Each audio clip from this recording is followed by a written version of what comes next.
In the February 2025 update for Gran Turismo 7, we received the Mercedes Unimog. First impression of this car led many fans to believe that this could be the new slowest car in the game. So while it had more power than its competitors, quite a bit actually, it was very heavy. And many fans thought this car had then taken the crown. But nobody's ever really tested them. So today I'm going to be taking all of the slowest cars in the game and putting them head to head to find out which is the slowest car in the game.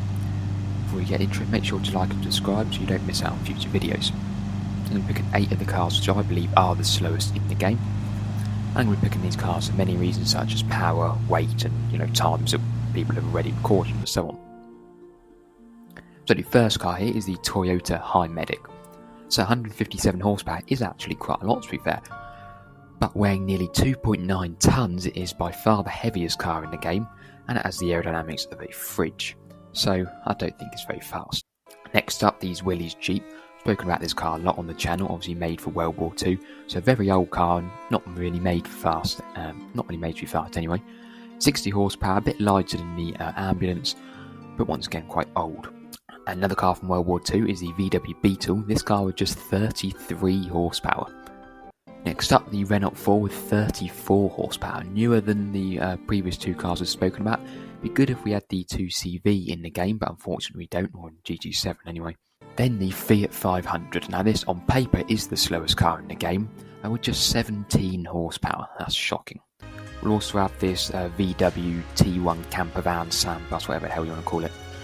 Not very powerful, it is quite heavy, and once again the aerodynamics on this thing aren't great, so I don't think that car will be doing very well either. The Mini Cooper, which I think is probably the fastest car here if I was to make a guess. We've got about 65 horsepower, but very light, pretty good aerodynamics. So I think this car should do quite well actually. And finally the Mercedes Unimog. So this has 29 horsepower, which is second to last, but a bit more than the Fiat. But terrible aerodynamics, it's not made for the road really anyway. And it's very heavy at nearly 2 tonnes. Not as heavy as the ambulance, but still very heavy. So in terms of weight, the ambulance and the Unimog are far heavier than any of the others, so that may mean they'll be the slowest.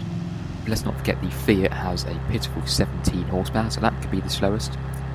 But we'll have to find out. So here is the race. I'll do a voiceover of what happened, and then we'll come to the conclusion of what car is the slowest in the game. Let's go.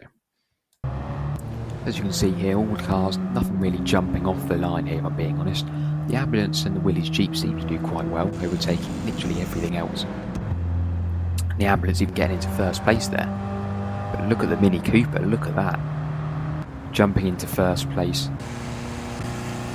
very easily, nothing really here is a challenge for it. See the Renault 4 overtaking the Sambus. Ignore the paint jobs out from a previous video. And look at the Unimog all the way down in the back.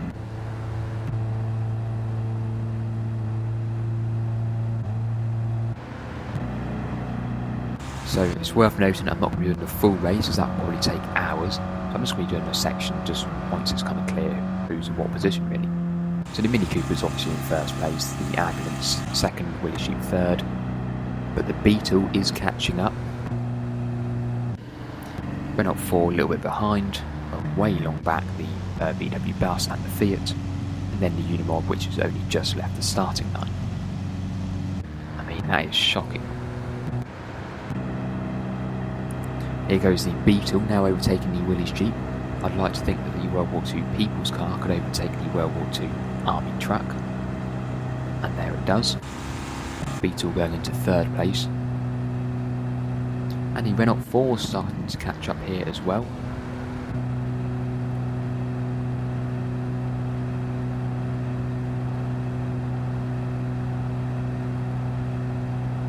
Despite having less horsepower, quite a lot less actually, the Renault 4 is able to get past the Willys Jeep, but will be in a second.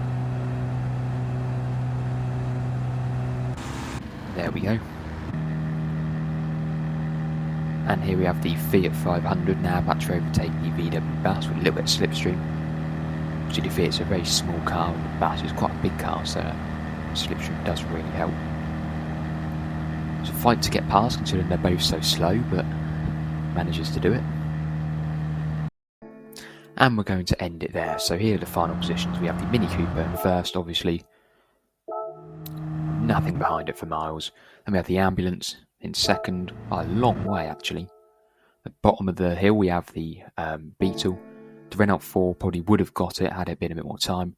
Willys Jeep, the Fiat 500, the VW Bus, and then all the way back, look at that, is the Mercedes Unimog. So, surprisingly for some maybe, but the Mercedes Unimog is by far the new slowest car in Gran Turismo 7.